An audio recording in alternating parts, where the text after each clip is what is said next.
Whoop, whoop, whoop. Hello, everyone. Hello. Welcome again to Scrimba Live with me, Leanne, and him, Michael.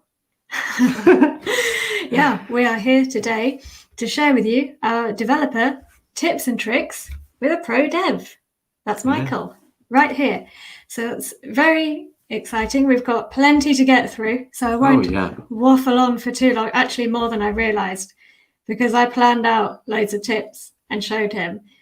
And then he was like, oh, what? I've planned all of this. So we actually have double the amount. So you might get another one of these if this goes well. Yeah. Just to run through what's going down today, we're going to kick off with the tips and tricks. Then we've got your emoji hide, and it wasn't hide and seek, it was show and hide. But anyway, your emoji weekly web dev challenge solutions and the poll. Sneak peek at the next challenge, some events news, announcing the winner, me encouraging you forcefully to join the weekly web dev challenge, and news about the next stream. So if you're ready, let's get to it. And I'm ready, and everyone out there is ready, let's get into it. I've prepared this no, I don't want to share it. This little slideshow, I suppose. Nice. Yeah, so at least we'll know what we're doing, if nothing else. Yes, I thought I'd start off with a little quote, which I found by some dude on Twitter a couple of years ago. Code, a great occupation for those who enjoy alternating between feeling like the smartest and the dumbest person in the world. Has that rung true for you? Yeah, it has. Which prevails more? Dumbest prevails more, yeah. Oh.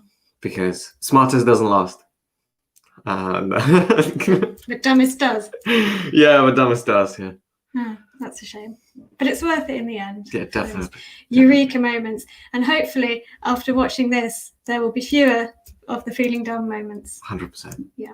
Okay, so let's get into it. The first one I found on Instagram, actually, but I'll let you probably explain it a bit more. Sure. It's an array methods cheat sheet, which explains array methods through the medium of emoji fruits. Wow. I mean, yeah, that's quite interesting. Well, yeah, so you have like concat and stuff. Yeah, there's normally you can kind of see on Twitter and Instagram a lot of these go around. So yeah, to be fair, like that's a very good way to learn it. And if it's also written in a tweet, you can just copy paste it into your dev console. So they usually show up straight away. So yeah, these look pretty good. So there is filter. I like this. So if you filter the fruits array with this, it just shows you this. Yeah, fair enough. Yeah. Const only bananas. Yeah. Awesome. Yeah, pretty good. And also, for each explained. Yeah, fine. And then it's console logging each fruit. And some of them are vegetables, actually, to be fair to the veg out there. Yeah. So it's got them all. And probably the easiest thing to do will be for me to share the entire slideshow, which I will do later. And everything we share will be in the descriptions later on. But nice. I didn't have time to do it beforehand. But never mind. Yes, so if you want to learn array methods, you can do it with these wonderful fruits, which I thought it was good anyway. It's pretty good. Less than impressed, but no, I've just seen them before, so yeah, it's pretty good. I suppose it's like one of those cheat sheets that you would just keep somewhere if you struggle a little bit, or you just have it in your favorites tab or something, and you're like, well, I need to reverse an array somehow. So what's the syntax again? You can just look it up, and there you go. I mean, to be fair, it's pretty straightforward with reverse. You just call it. But for example, map or reduce, these are normal, like, the staples of array methods like filter, map, and reduce. So, yeah. I like this one. Pushing kiwis to the fruits array. That's fun. Yeah. Speaking of cheat sheets, I have got, thanks to Karan, he's a very active member of our Discord community, he came up with, well, he shared this React hooks cheat sheet recently. And I asked him if we could share it on this live stream, because I thought it looked very handy. I'll let you discuss this one. Yeah, I haven't seen this one before. So that looks pretty interesting. So you have like local state, use effect for how to do side effects, trigger side effect, cause states updating each other. Oh, and even reduces to manage state with use reducer. Yeah, that's pretty good. That's pretty good. And it looks like it's on Gumroad, so even though the price set at like free, you can still, well, if you can, obviously, drop a couple of bucks to whoever made this. Oh, that's nice. This looks pretty good. Yeah. Yeah, definitely. Very good. Yeah, so your go-to place for all the React hooks knowledge. Do you use hooks a lot? Do you use React a lot? Not lately, no. But I have used hooks a fair amount. So yeah, it's pretty good. It's pretty good. It's my go-to right now. I used to write a lot of class components, but now I mainly do hooks. Yeah. Awesome. Cool. Moving on. The next thing I've got is another cheat sheet. Ooh. Yeah. Ooh, Flexbox. Yeah, I know nothing about that. So cheat sheet. So, when you first meet Flexbox, you may have a problem, as I did, of knowing where to put which properties, because some of them go on the parent and some of them go on the children, and it can be quite baffling. And in my view, it's not always necessarily intuitive. Luckily, quite early on, I came across this Flexbox cheat sheet. So now, it's very easy for me to see whether the property needs to go on the parent or indeed if it should go on the child. Oh. And the other good thing about it is, for example, flex direction. It shows you all the options here. So you can figure out which one you need, or flex wrap. Do you want no wrap, or wrap reverse, and so on. So I use this basically every time I use Flexbox. I don't really think I could manage without it. And then, yeah, like this one, justify content. It's showing you visually what they all mean. Because really, well, I suppose space between and space around. If you didn't have this diagram, I think it would be quite difficult to know what the difference is. But it's all here. So yeah, that's my tip. Yeah, definitely. And I find normally with like CSS syntax in general is that it's pretty inconsistent. Like, for example, it says flex start and flex end, but not flex center. Yeah. And also, I suppose that's a very like UK centric thing, but spelling of center always trips me up. I always misspell it British way, and then after debugging it and not understanding why it doesn't work, I realized I just misspelled it. Yeah. Yeah, it is good for debugging, actually. You're right. Things like that. So that's cool. Caffeinated Pixels says they also have one for CSS Grid. Oh, they do indeed. Yes. Which brings me nicely on to my next one, which is not the grid cheat sheet. No, it is a grid layout generator. So if you find grid baffling, who doesn't, you can use this. I'll put it here. To help you along the way. And I will now demonstrate how it works. So I'm going to call this part the header and save that. And this part's going to be my main. And I'm going to have my aside. So that's going to be my footer. And then here it has generated the HTML and the CSS that you need to use it, which I will now demonstrate in a scrim. Whoa. Yes, I know, exciting. This is like literally magical. So there we go. There's my HTML, automatically, well, not automatically, but very easily put in. Then I'm going to put in a few little paragraphs.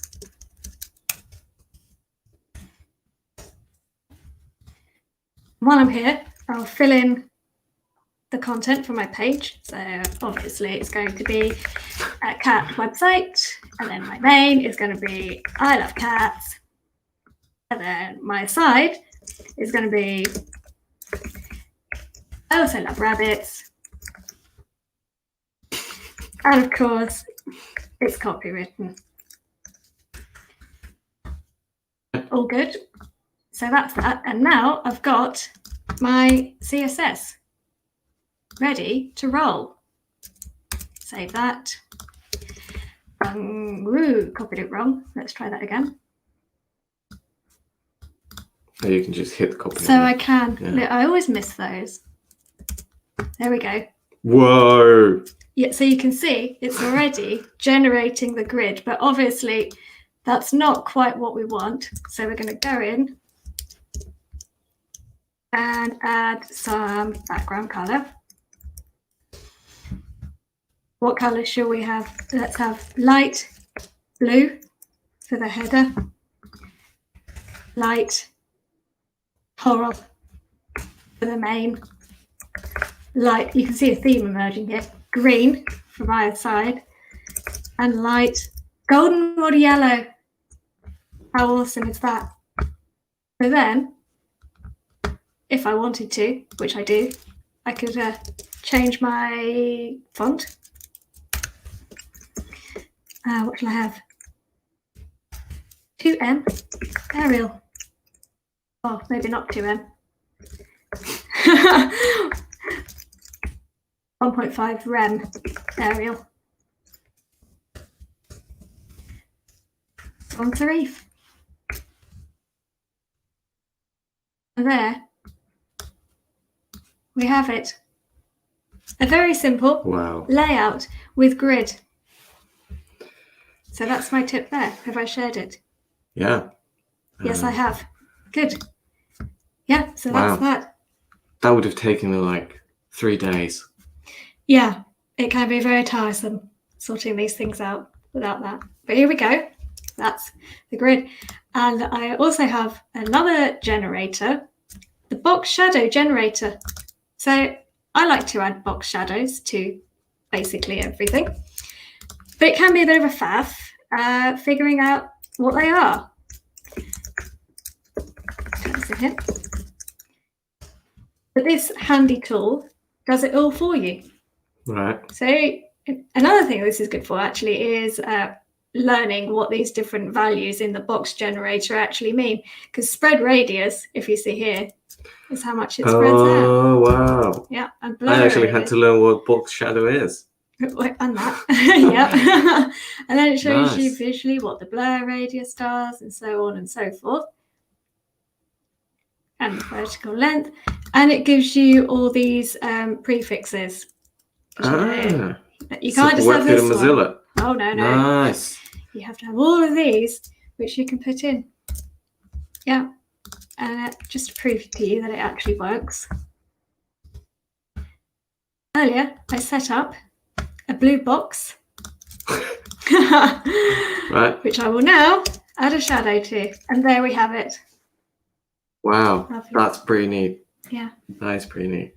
Again, I would never sit and figure out what numbers are supposed to go in here manually, because really life's too short for working out your own box shadows, I think.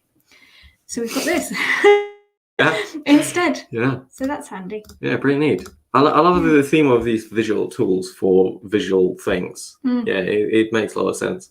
Absolutely. Yeah, nice. And if you're wondering, when putting in your box shadow or your grid or your Flexbox, is this actually going to show up across browsers? Well, you can just check out, can I use? Oh, look, kind of like self-explanatory. Yeah. So all you do is, well, let's go with grid. You type in the property you want to use or technology. Yeah. And it shows you which browsers are okay with it and which are not. And usually IE is red. And most other things are green. Yeah. Flexbox. Yeah. So that's really handy for knowing that your designs are going to look cool across all different browsers. Or handy for thinking, oh, well, people on IE won't see it, but that's life. So, yeah. Yeah, neat. That is really good. Yeah, that's a pretty good one. I used to use Use pretty much daily. Really? Yeah. So, yeah. So moving on to VS Code. Oh, yeah. We've chosen a few tips on VS Code. Do you actually use VS Code, or do you use another? I use a handful of editors, but yeah, normally VS Code is my default go-to if I need to update a config or I need to write quick snippets. If it's JavaScript, then it's definitely VS Code. In my last job, I used to write a lot of C#, so I used to use an editor called Rider. But that reminds me of Knight Rider. It does have that vibe, I guess. But yeah, it's VS Code is pretty much the default browser that I nowadays go to. Yeah. Yeah. And Cadmus says, is there somewhere for the links where these generators are? All the links will be in the description box very soon, probably tomorrow. But for the moment, they're in the chat. So yes. Cool. Yeah, so the first one is a cheat sheet, which if you go to VS Code without anything open. Are you sharing that screen? No, I'm closing it first. Oh, I see. Yeah. Here we go. Nice. Yeah, this is VS Code with nothing, no folders open or anything. You will see printable keyboard cheat sheet, and that's exactly what this is. Right. You could also get it from this link. Yeah. Well, because you're on Mac, you're obviously sharing the Mac one. But if you guys are on Windows, then whenever you click on that printable shortcuts, it will give you Windows or whatever system you're on. Yeah. So I have actually printed it out. It's right here next to my desk and highlighted the ones that I find most useful. So yeah, I would highly recommend doing that. Yeah, nice. Nice. Yeah, I should do that too. Yeah, good one. Yeah, it is good. It's a good one.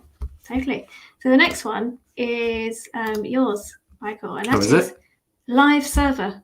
Oh yeah, yeah. So I do like using Live Server quite often, and well, actually, what we can do is I suppose we can just download the Scrim or something. To do what with? Do you need a folder? Just kind of show what you can do with Live Server, but you can open the gardening blog one if you want. Cool. Where is it? There. Right. Yeah. Your gardening blog. So you were working on this blog of yours, and usually Live Server is basically over here. You have extensions, and then you can just type Live Server, and it should show up. You already have it installed, so. It's basically an extension over here, so you just install it. And what you can do with that is if you have, for example, your index.html, you will have this button at the very bottom of the screen that says Go Live. And when you click it, it will basically show your index.html. And once so there you go. Here's some add-in finesse with Bay and all that gardening stuff. And what's really neat about it is that you don't have to open the file in your Chrome again. So what you can do is, for example, if I change this to Leanne's stupid gardening blog, which no one cares about. No, Leanne's gardening blog. There you go. It has just updated, so you just save the file and it's been updated for you. So yeah, kind of normally, Live Server is pretty much a lifesaver.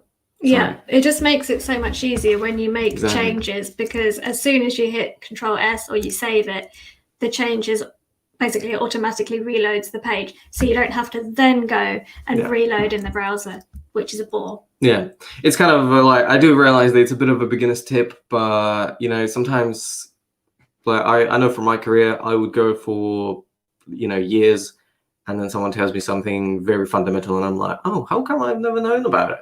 So there you go. Hopefully, some of you will have that moment. You will learn about Live Server straight away. Yeah. Philippe. Oops, that's the wrong person. Sorry. Philippe says you can use Alt plus L plus O. Oh, what, to live reload? Really? I don't know. Is that? I think that's probably a shortcut for. I think that's a shortcut for getting your shortcuts. Oh. Hold on. Wait. Oh. Alt L O. Imagine if it shut down the computer or something. But then, is that a Mac one or? I don't know. It's a mystery. It might be on the cheat sheet, but there's so many here that haven't got time to have a look. Yeah. But yeah. Sounds lovely.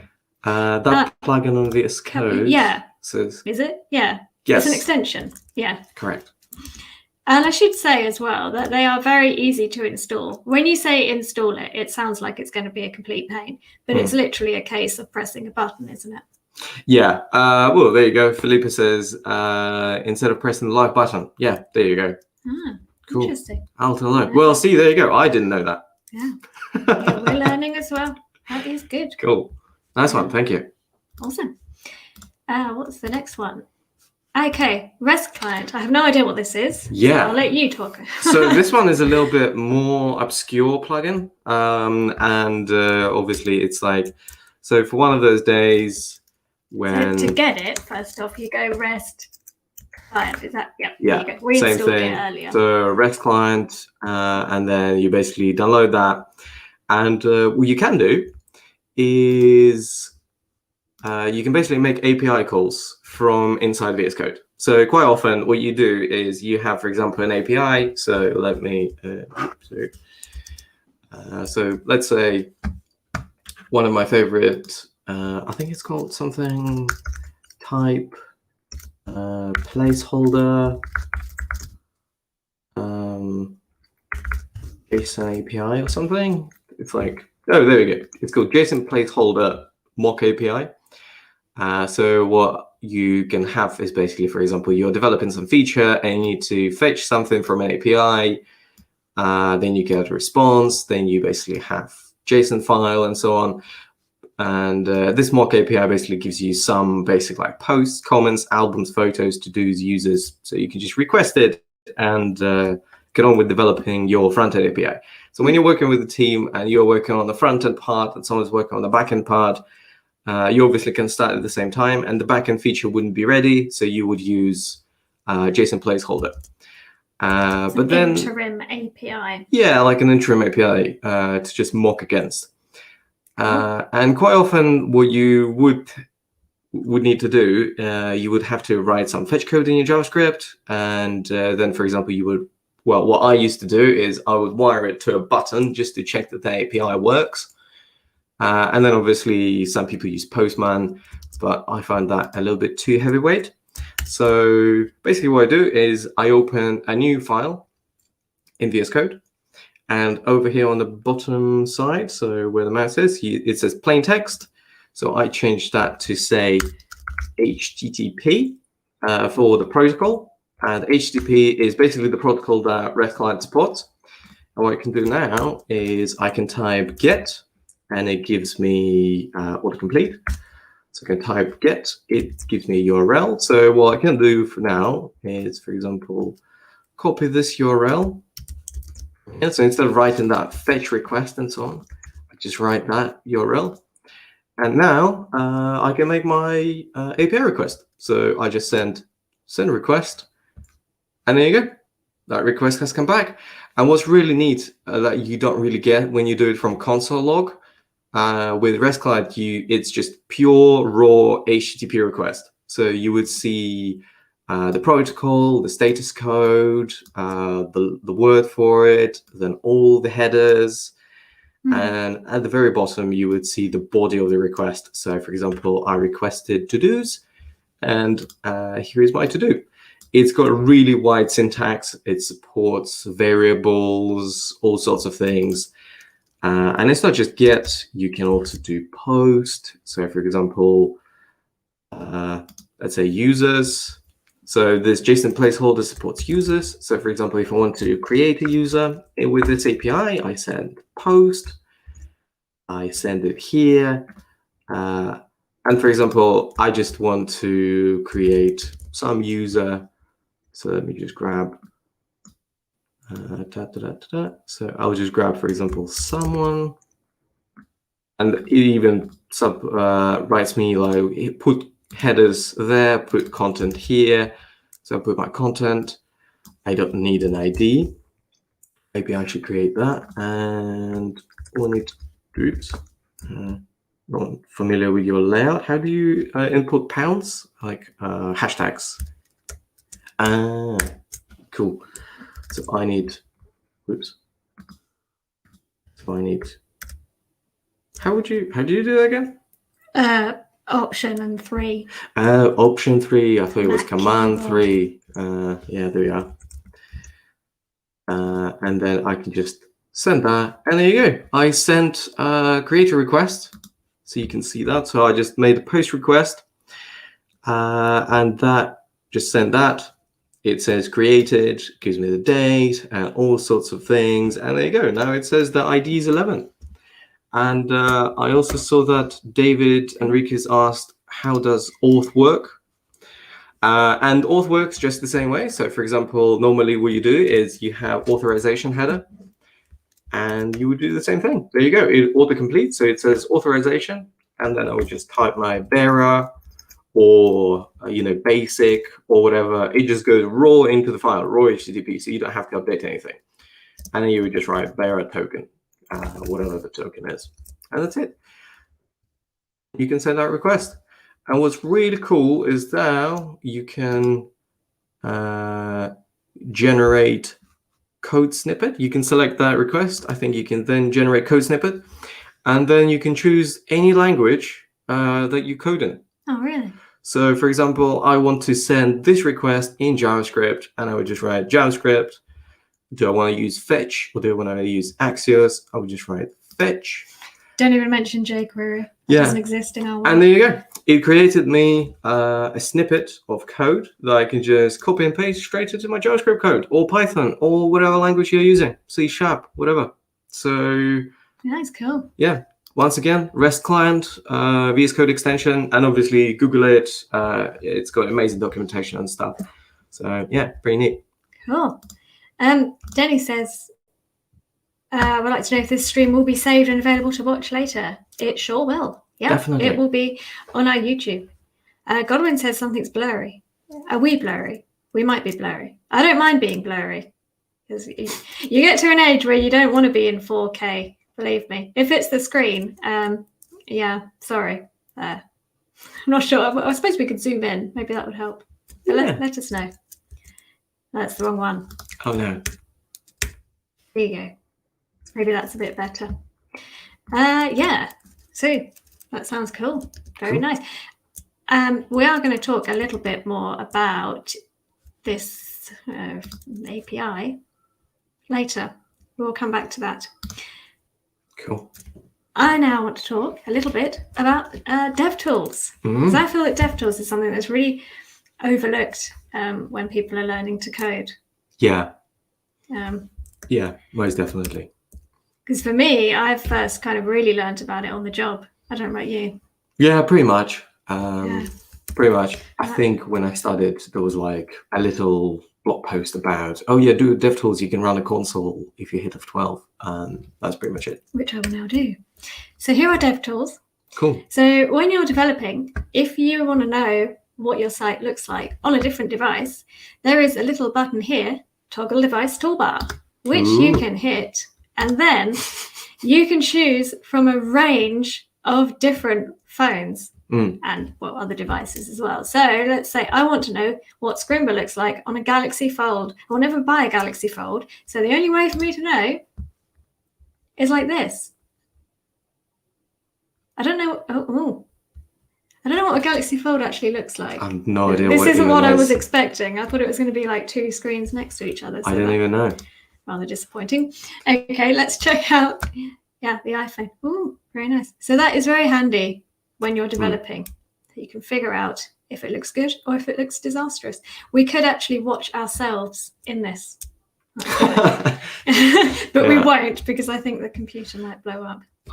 Quick tip, if you toggle on that on this list and you hit edit, you can actually choose from even more. Wow. way more devices. It's like iPad mini, BlackBerry Z30. I have no idea what any of that is. How do you actually get it to? Yeah, that's it. That's it. It's there from here. Yeah. So yeah, that's I don't know what it looks like. Kindle Fire. Yeah, there you go. And then if you hit, you can also change your orientation with this one. So now it's like the horizontal. There you go. And then obviously throttling is like, this basically refers to speed of your mobile connection. So for example, how quick would it load if I have low-end mobile connection or mid-tier? Or what if I'm offline and that kind of stuff? And then you will see how your website behaves. So. Let's have a look at, I don't know, maybe I shouldn't do this. Scrimba on low-end mobile. There you are. Interesting. The footer loads first. So there you are. Although I have said that low-end mobile refers to your connection speed. But I'm not sure if it's just the connection speed or also hardware speed. So yeah, don't quote me on that. Shortcuts. There you go. And then also shortcuts. Location. Wow. Does that actually work? How's that doing that then? No idea, but I don't know how it works but you can basically work out location would change, for example, how long would the ping be from a particular location. It's not speed or anything. It's basically just latency from that location to your server and then back.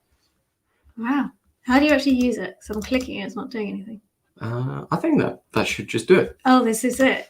Yeah. Let's see. This is loading. Oh, yeah, it would, yeah, because I think location doesn't add that much. It's like 300 milliseconds tops. So. But what if you had a country where Scrimba was banned? Would it know that? I don't know. Is Scrimba banned in any country? I heard that in Algeria they can't get on at the moment. Huh, interesting. Yeah, I imagine, might be others. Caffeinated Pixels says, on some of them, you can add the device frame as well. Really? Nice. Wow. Nice. Yeah, so much. Talk device toolbar is sometimes far from being accurate. That is true. Yeah. This is very much just giving you a gist of what it's going to look like. Yeah. The only real way to know is by manually testing it across as many devices as you can. But, if you don't have a BlackBerry Z30 to hand, you can get a good idea at least on here. Yeah. Yeah. Awesome. Yeah, definitely. That's always fun. Just close that, and I shouldn't have, because the next thing I want to talk about is the little contrast tool, which is also available in Devtools. So when you open up your Devtools and select anything, when you hover, you will see in the accessibility section of the pop-up window, I guess you'd call it, it says contrast, and this is 1153, which is a good contrast. If it had a bad contrast, hopefully there's no examples on the Scrimba website, but this little green tick is either an orange triangle, or if it's really bad, it's a red triangle. Oh, I see. Right. Oh, there's no way for me to point to it on the screen, because if I do it, it moves. Oh, yeah, it moves. It's in accessibility. Once you hover it in the second half of that box where it says accessibility. Yeah, right. Contrast. Better explained. Yeah. Neat. So it even says the role and stuff, and then the keyboard. Yeah, wow. It's actually just like a really good accessibility thing. So keyboard folks will not. Yeah. Oh, well. And if you're still not sure, finding the site here. I think it's that one. Yeah, it's this. You can check it out on contrastratio.com. So yeah, you put in your background and your color that you're going for. But if I decide actually I want light green for my text color, it's going to go, and you're going to get a big red circle Yeah. So that, to be extra sure that it's all good. So that's that one in there. Yeah. Cool. What have we got next? Shell Explainer. Oh yeah, that's Hit us up, Michael. yeah, that's basically like I guess because I worked as a backend developer for a little while, all my tips are somewhat API or all the kind of non-front end related. Like, That's good. Yeah. but obviously, sometimes when you have to install React or you have to do something with Node or you're like, oh, I wonder what some SQL scripts or some other stuff does. So eventually you will have to go into backend and you'll have to deal with shell. And then you will see all of those different commands like netstat and all the different calls and stuff. So you basically can use manpage, which is short for manual, MAN, or you can go to Explain Shell website and then just type the command and then double check what it does. So for example, if you hit some problem and Stack Overflow tells you, run this shell script, don't do that just yet, okay? Copy it into Explain Shell, read what it does, and once you know that you roughly understand what it does, and it's not, trying to hijack your machine and not letting Bitcoin mining onto your computer, then you can be like, okay, cool, I know what it's doing and I know how to use it. So for example, the popular command, ls, so you can type to list your directories. So do you have bash window on this? Yeah, there. There you are. So for example, Leanne has a very basic shell script. So if you just zoom in on this one, there you go. So for example, if we would just want to list all the directories, right? So we just type ls. Luckily, there's no folder called cat pictures. Yeah, Oh. but you can obviously type man ls, and that would give you the manual page. But as I said, for example, sometimes you can't just do that. You want to know the whole shell script, what it does. So you would just type in, paste it in a safe environment, and then look it up. And then it basically gives you all that information. So for example, sometimes you can Google it up, and then with some extra flags.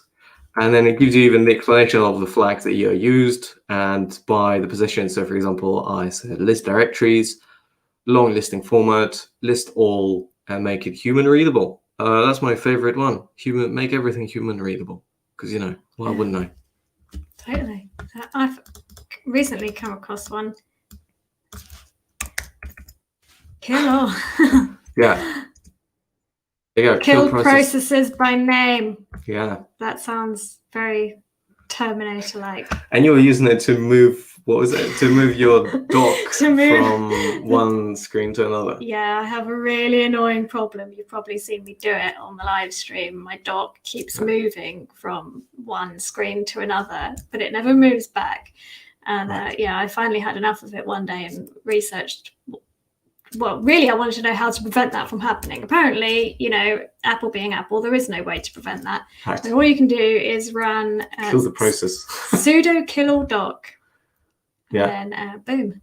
Oh, there you go. Actually, like for example, what's sudo? What is sudo? Yeah, there we go. Let's type it up. Execute a command as another user. Yeah. Oh, who am I executing it as then? Super user. So it's normally su super user sudo super user do, and there you go. And then is this? No. Doc is process on your machine. So, but you can, for example, type. So if you type sudo kill all doc. Oh yeah, there you go. It basically tells you. So the first command, this is what it does. Here's the second command, this is what it does. So there you go. I think there is also the same one for JavaScript. I just remembered from Josh Komu. I'm sorry if I. Sorry. I think it was like. I think he is a Canadian developer. And there we go. Java.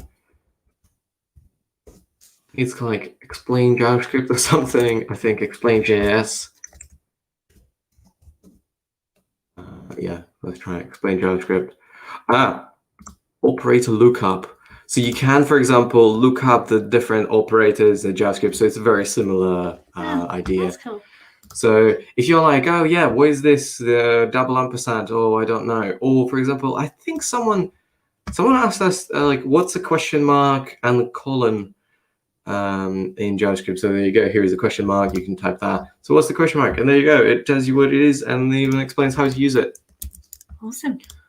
The JS explainer, I'm going to call that. Yeah. Very nice. That's cool. Yeah. What have we got next? Oh, okay. This isn't really code related, but sometimes you want to develop with high quality photos of which you don't have your own, and nor do you want to pay for any. Well, that's what Unsplash is for. These are all completely free at the moment. It's recently been acquired by Getty Images, but never mind. They say they're going to stay free. And you can type in literally anything. So let's have a look. Sunflowers, because national flower of Ukraine. Oh, sweet. You can have many, many, many pictures of sunflowers. Wow, these are nice pics. Yeah, they are very nice pics. So you can use those to develop awesome looking sites with high quality photos. Yeah, and you download like a really good resolution as well. And then don't forget, attribute it. If you use it, use an attribute and then link to the original artist. That's right. And they've all got the artist names, photographer names on here. Yeah. What do you reckon that happens if we look at Ukraine? I do not know. Oh, look at that. Is that in Kiev? Yeah, that's right. People walking near a mosque. That isn't a mosque. But... Or is it? I don't think so. Those are... maybe on the foreground is a mosque. That looks like... I mean, you should know, Michael. I'm not from Kiev, so... I thought we'd been to that and it was a joke. Yeah, well, I think on the foreground, this tall building might be... I don't know. I'm not from Kiev, so I'm probably not shouldn't have gone into this. Yeah. And look, oh, look at that. That's from my hometown. That is from my hometown. How do you know that's from your No, I recognize number plate. Yeah, the last two letters of the number plate are from my hometown. Oh, right. I thought you meant that specific number plate. Like, oh, that's my friend's car. Although I do have a friend who drove that car, yeah. Yeah, so there you go. Yeah, so there we go. Sunny Ukraine. With pictures full of snow. Yeah, so the next one we wanted to talk about was your JSON placeholder, which you mentioned earlier. Yeah. So essentially, you could use this to mock up any kind of API for your site. More or less, yeah, basically, I think it's like, basically, if you want to mock up, I'll just zoom in here a little bit. So, for example, for any kind of CRUD application or something, it gives you like the most popular ones, I suppose, like post, free text. So, for example, if you need, like a bunch of text from some people, then there you go. You can say comments, and then you can have albums, which is, I'm not even entirely sure what it refers to, but could be, don't know. And then photos. So with photos, for example, if you're trying to mock up like a gallery or something, there you go. So here is the link. So you actually get the photos? I think you do get the photos, although I do not know what those photos are. Oh, there you go. They're just like size holders. So it's still useful though. Yeah, so they basically tell you what size they are and so on. So yeah, it's pretty neat. Awesome. Yeah. I want to talk next about color pickers.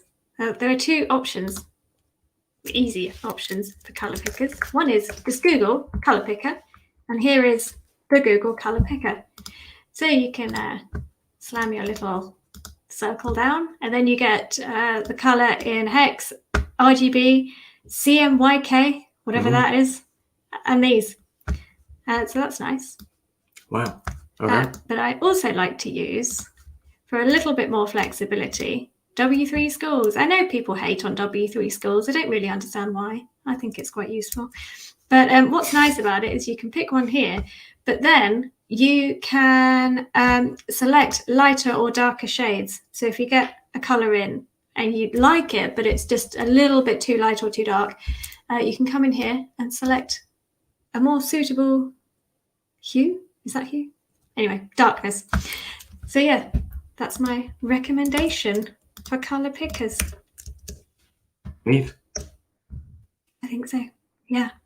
A little bit earlier on, Halak mentioned there's also a Chrome extension, WCAG Contrast Checker, which Michael LaRocca has now installed. So thank you for the tip. Nice. Good. Yeah. Good to know. What's the next one? RegexP. I don't know what that is. Yeah. So basically, once in a while you have to come across regex. You just have to do it. And like you saw earlier with explain, JavaScript explain, or shell explain, I like websites where I don't know what something does and I want to know what it does.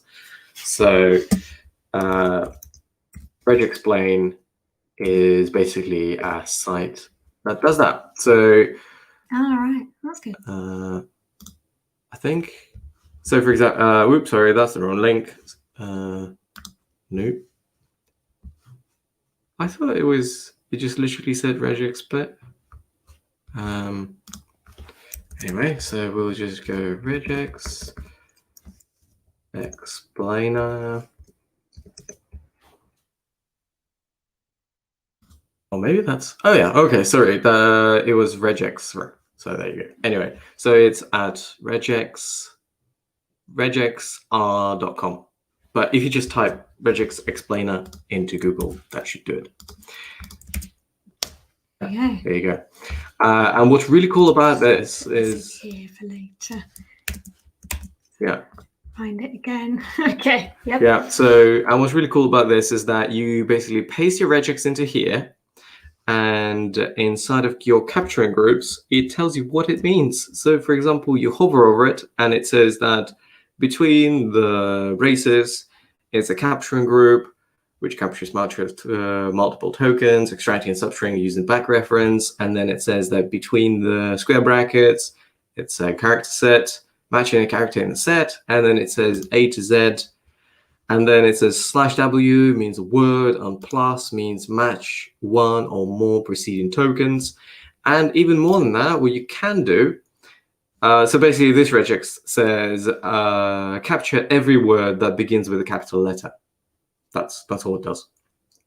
And you can basically paste your text and it will match things. And then you can visually see if your regex works or not. And then you can also create some tests. So for example, you've got multiple different strings of text. So for example, I can just grab, let's say 1. I can just add text and say first test or something. And then I can just add, second test and so on. And basically what I'm going to do is, one, I know that this is what needs to happen, but then sometimes you just want to play around with your regex to just find that exact fit. And these tests make sure that you don't fall through the cracks, that you basically nail down all of the things that need to be done. So that's basically if you find some regex on Stack Overflow and you're like, what does this even do? And there you go. It will help you out. And on that note, that is once you have found regex that you want to use. But what if you do not know what regex to use and someone told you, just use regex for that? Well, you know what? I hate regex. And luckily, it's really easy to remember. There is a website which is called I Hate Regex. Before that, hang on. No? What was that? When you were typing, the first thing that came up was I hate ironing. I would like to say that I have not recently Googled I hate ironing. Well, too late now. Yeah, ironing doesn't exist in my world. But yeah, leave site. Off we go. So I hate regex. And on I hate regex, you can actually look up for different types. So I love how the tagline of I hate regex is, now you have 2 problems. So the problem and regex. And anyway, so for example, I need to regex for my email. Okay, let's click that. There you go. Here's some regex for your email. Again, I don't know if it works or not. I just know that it kind of passes. And yeah, it kind of works. So there you are. Then, for example, what about it's an ASCII character? There you go. Yeah, that also finds you an ASCII character. So There you go. So what do you think of Regex? I hate it. So there you go. I hate Regex is the website. Very, very nice. Tom Chant says, I love W3 schools. So useful in plain English, basic examples. Great for beginner, a secret godsend. I couldn't agree more. But as you say, Tom, haters gonna hate. Yeah. I want to talk now a little bit about converting sizes of usually font. So when you start off, you quite often use pixels. And then a bit later on, you realise, actually, rems are better. I say you realise. What really happens is Kevin Powell tells you. Well, that's what happened to me anyway. And you're like, okay, cool. But what does that actually mean? So without boring you to tears, rem values are relative to the root HTML element, which means if your default browser font, it means it's relative to your default browser font size, which usually is 16 pixels. Now you could work out what the different rem units are if you wanted to, or I'm going to click this again. You could use this. So if you've got a design from your designer or from your memory that says 24 pixels, it automatically tells you, oh look, that's 1.5 rem. Or if you've got 30, 1.875. So there's no maths involved, which for me is great. Yeah. He's laughing because he knows it's true. Yeah, so that's awesome. The next one, Nugrok, NG-Rock. That's not a typo. I think it's called ngrok, but I actually don't know how you're meant to pronounce it. And so this one is basically at some point you will go like, so for example, we have covered at the very beginning of this live stream, we have covered when you want to have a look at different layouts on the F12. So can you just go back to Devtools again and oops. Launch screen. Yeah, that one. There we go. And then we basically were talking about having a look at the layout. So it's all really good once you're developing on your machine and you're developing this layout on here and you're like, oh, actually, you know what? Now, for example, what if you're developing a front-end application that uses a webcam? Well, what you do want to use is to somehow load your application onto your phone and then see it from there. So see it from your phone and use the webcam from your phone.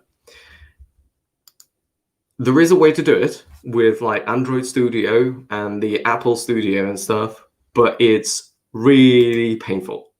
So way quicker is to use ngrok, which is like an application that will, I'll just zoom in here. So all you need to do is, oh no, it has resized it all. There we are. So all you'll need to do is literally in your root, when you run your React application or something in localhost, once you run it, what you say is ngrok. Once you install it, a really good docs. So I'm not going to show you how to install it. But once it is, you just say ngrok HTTP, which basically means exposed HTTP port. You can say HTTPS if you want. And then say, here's the port. And then it gives you a web interface.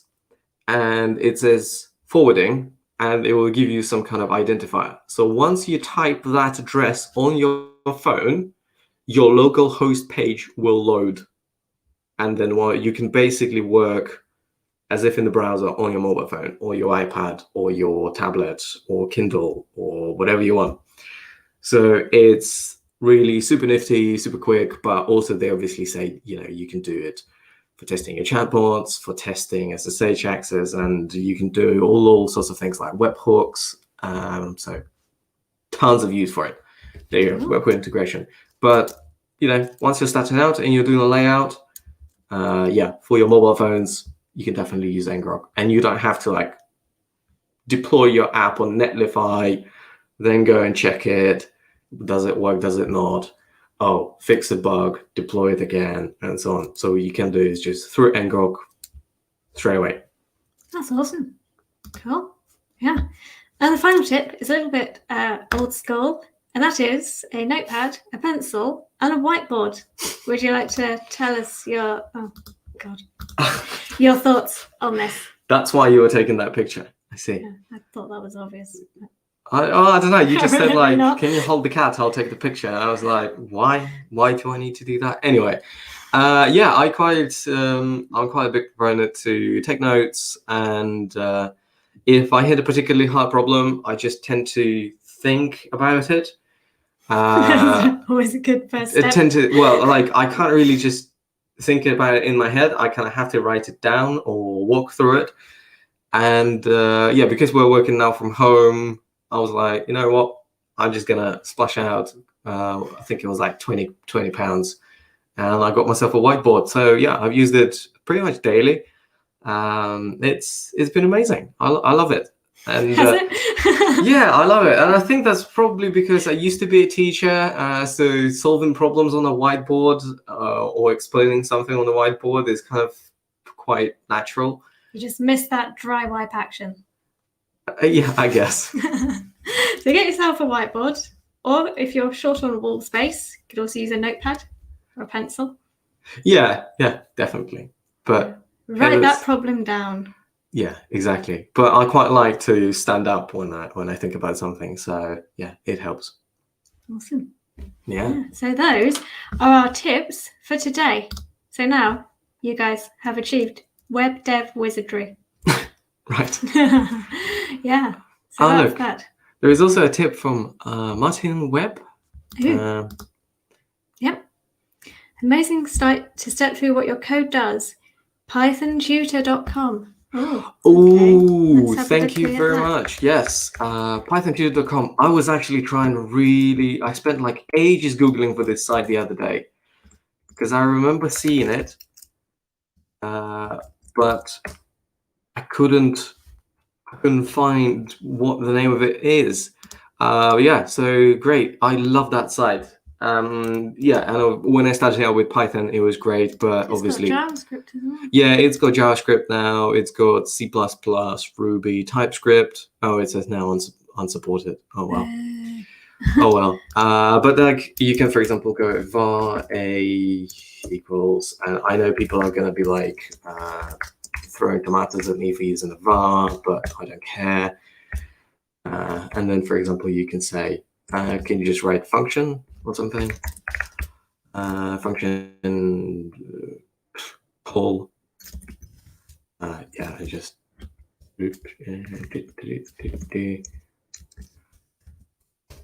And then we, for example, can say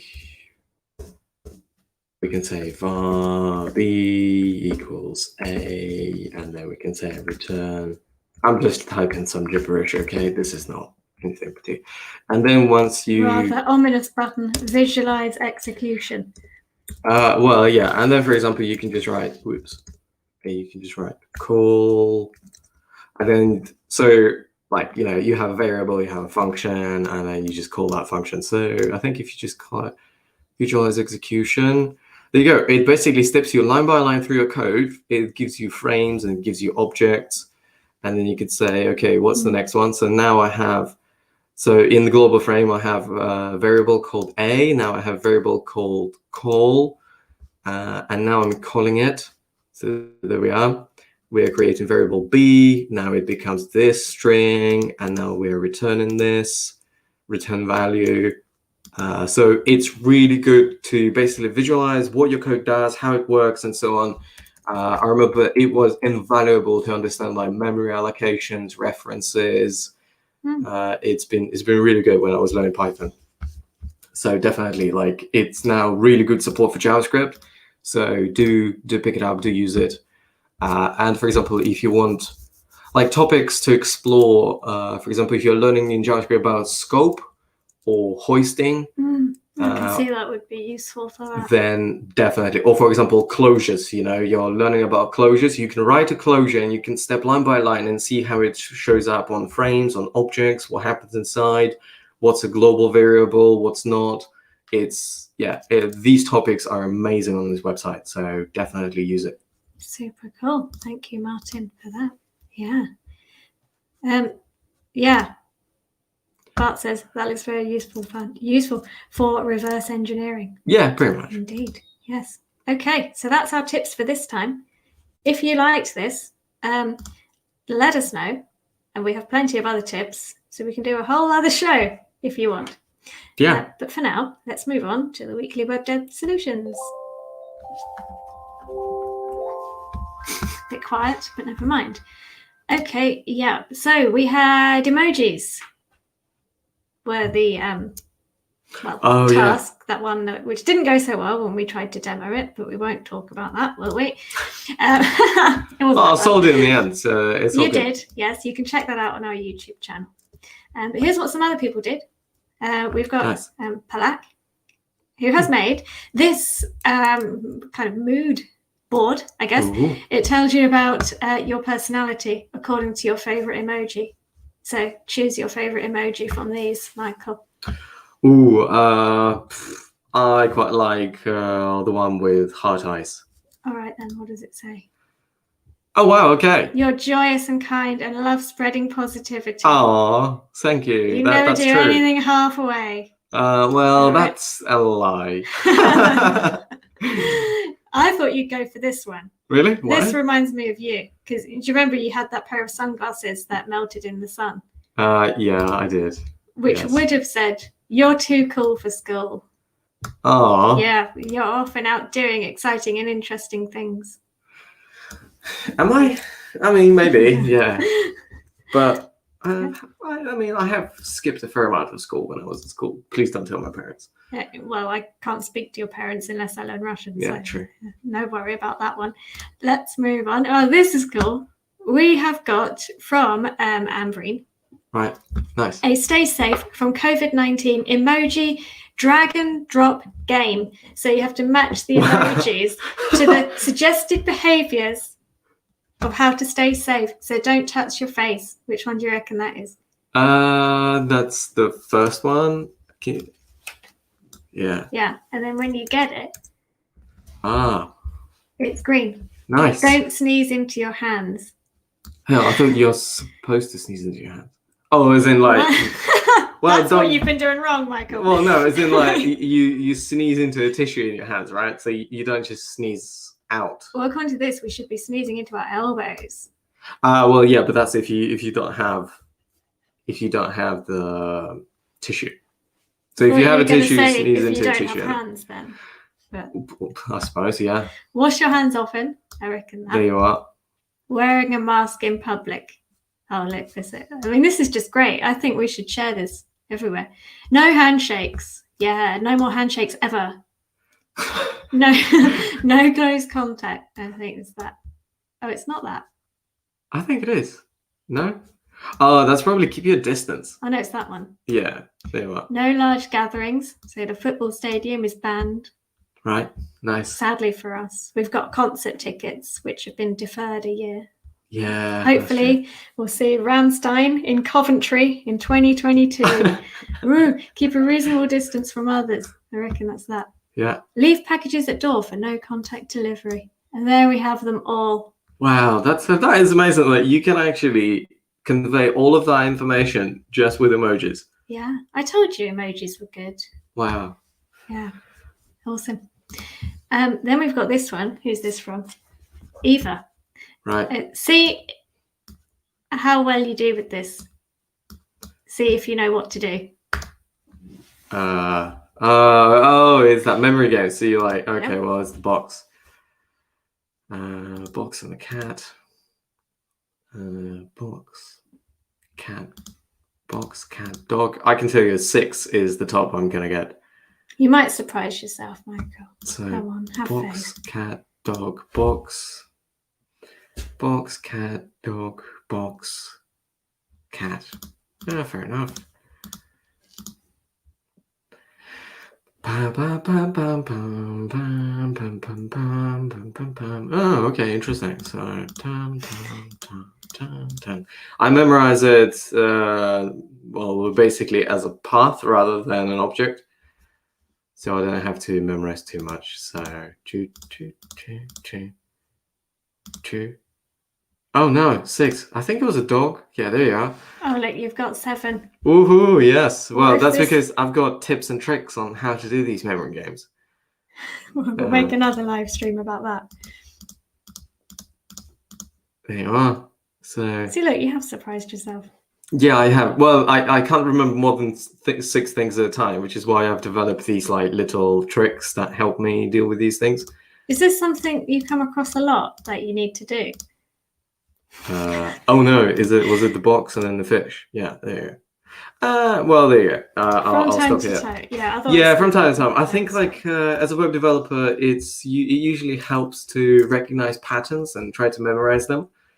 It's like, operational memory, I guess. But yeah, it is pretty helpful. So I used to do these things just to practice a little bit. Martin says, nice work. I agree. Yeah, very good. Very nice. This one's from Geeky Chakri. We've got to guess the movies. Oh. According to these emojis. Yeah, okay. Well, the first one is the Titanic. Oh, look. That's up there. Ooh, Home Alone? Yeah. Of course. Rocket Basketball Bunny. Oh, Space Jam. Yeah, it's a good, brilliant movie. Yeah, brilliant movie. That's that new one. It. Really? Yeah. New. Stephen King. It's like 7 years. It's not 7. No? I think it's about 3. Yeah. Oh, we know this one. We watched this the other day. Wolf of Wall Street. Wolf of Wall Street. Okay. Ooh, that's about Panda. What was it called? It's a cartoon. Kung Fu Panda. Kung Fu Panda. Yeah, that's right. I don't know how to spell Kung Fu, so. That's Life of Pi. Yeah, that's right. Not Pi. Life. Oh. There you are. Finding Nemo. Oh yeah. Okay. So White. I think it's Frozen. How is it? Okay. Well, I don't know. Yeah, that's Olaf. I don't know. I think I'm a little bit old for that. What's this one? Ooh, interesting. I would have said Harry Potter, but it's got a dog, so probably. It's not an owl, is it? Yeah. Hmm. Any dog films? There's that one with Jennifer Aniston, but I don't know what the lightning's about. I don't know. Someone in the chat said Bolt. I don't know what that is. Okay, let's give it a go. What is Bolt? Oh wow. Okay. Well. Okay. Chites. Yeah. Thank you for the answer. We got 100. But I have to admit, I don't know what Bolt is, so we'll probably have to look at that film in our free time. So yeah, I quite enjoy that. Oh, actually, looks quite good. Oh, it's that cartoon. Oh, okay, fair enough. With dogs and cats, we should watch it. Yeah. Okay. Well, whoever made this challenge and who made this Geeky Chakri. Yeah. Okay, there you go. Thank you very much. So you have just basically told us what to do this evening. Yeah. Yeah, nice. So this is another, I think, what you have to do. Oh, it's like that matching game, I think. You have, oh no, it's not. Oh, maybe it is. Yeah, there you are. I think, oh, really? But they're not paired.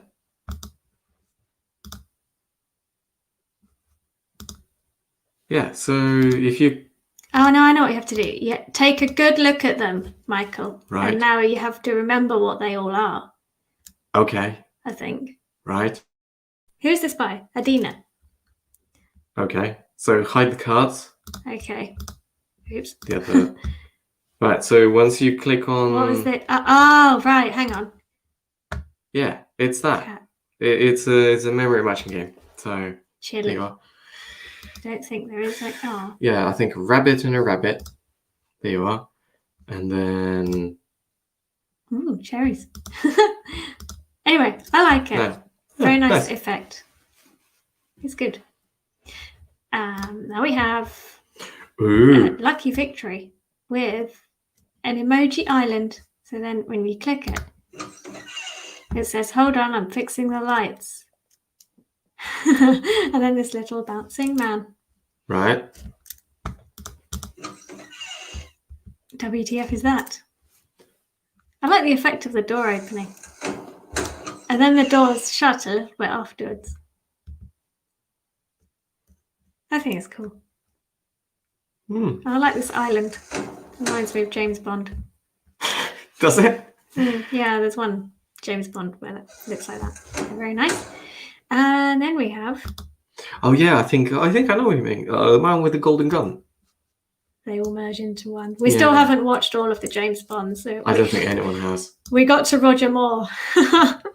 We got 2 films into Roger Moore, and it was so terrible that we moved on to other films. But one day we'll have to do it.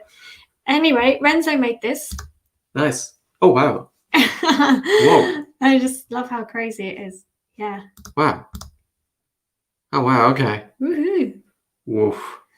That kind of like something out of Berlin nightclub. I like the spinning toilet and I could see this in a nightclub. Oh, something went wrong. Oh dear. Yeah, I think that's a bit too much. No, I think Scrimba has run out of memory. Oh look. Now we've got. What image is that? Oh, it's the set. Ooh. Yes. Anyway. It's got mesmerised actually. Watch me watching it for the next half an hour. Here is the poll. Yeah. Really nice submissions. Really good. Like it's a game, a poll. They're all really varied, like an information post. Really good. Yeah. Really interesting. I need to put in 3 minutes? Yeah. I was going to use one of the submission from the previous challenge, but I forgot to load it in time, so we'll have to watch this psychedelic one from Adam Eshborn on YouTube. What else have we got? The next challenge, woohoo, is this. You have got some links which you need to style. Look like this. Buttons. Oh, right. Okay, nice. And these are the focus. Extremely subtle focus styles for you to do. And you don't get a design or anything. It's all about using your eye and finding or making the closest match. So once you hover over, you should get it's like changing the color. Yeah, it's slightly lighter and the font is a bit brighter. If you think you can improve it, you can also do so. And the stretch goals are switching up the styles, using your own design, and wiring up the JS to do something as well. So looking forward to seeing your buttons next week. And I will be live coding the solution. Nice. Are you going to like look into the HTML types for submit and all those things? Like me? Yeah. No, I'm just doing the CSS.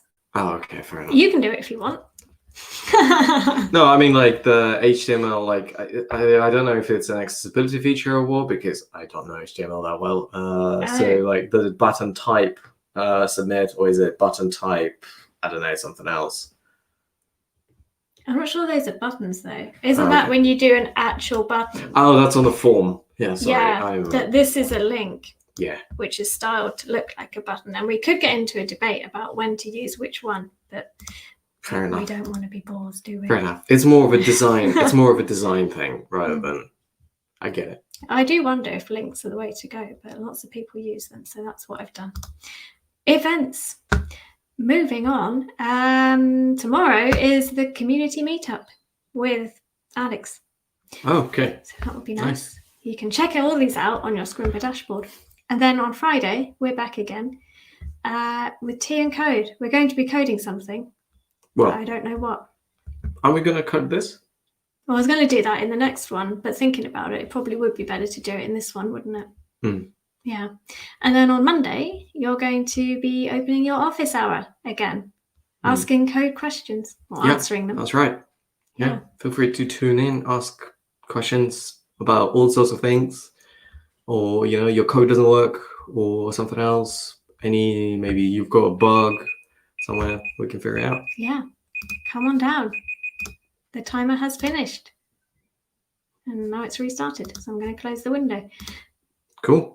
Time to announce the winner. Oh no, I don't have the results up. That's annoying. Allow me to quickly find the results.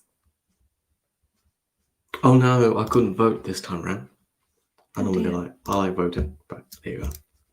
So here we go. No, that's not. Here we go.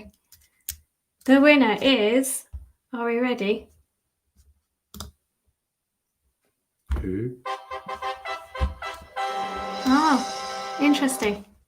It's the movie one from Geeky Chakri. Nice. Lovely. Yeah. So Nice. Geeky, get in touch with me and you will get your Scrimba swag. And what else do you get? A free subscription. Cool. And a role over on Discord. I've just remembered I also need to dish out a free subscription to one random lucky winner who is Andy Catlow. So you're the randomly selected winner, Andy. Nice. Yeah, so get in touch and you will get 6 months of free Scrimba. Neat. So today, the extra questions, I asked you to choose an emoji and 30% of you went for the panda. Nobody went for the love heart. I thought I went for that. Not to undermine the integrity of our poll. What would you have gone for? I probably would have gone for fire. Yeah, I guess I would have gone for fire. And then Choose the weather. I definitely wouldn't go for snow. nearly 27% of people chose snow and 23 chose rainbow. Yeah, I would have gone for rain. I've seen enough snow in my life. I'm okay. I haven't. I'm British. Oh, and nobody chose sleet. Understandably, nobody likes sleet. Yeah. Lovely. What else have we got? Yes, please do join the weekly Web Dev Challenge. Actually, that's big news. We have now reached 1,500 students on the weekly Web Dev Challenge. Oh, wow. So lovely. Become the 1504 student. That would be great. And join us next week on our live stream. We have recruiter Molly May Gallagher back again to talk interview tips with you. It would be lovely to see you there. Nice. I think that's about it. Yeah. So, thank you for coming. I hope it was useful. And we will be adding all the links that we've shared just now to the description.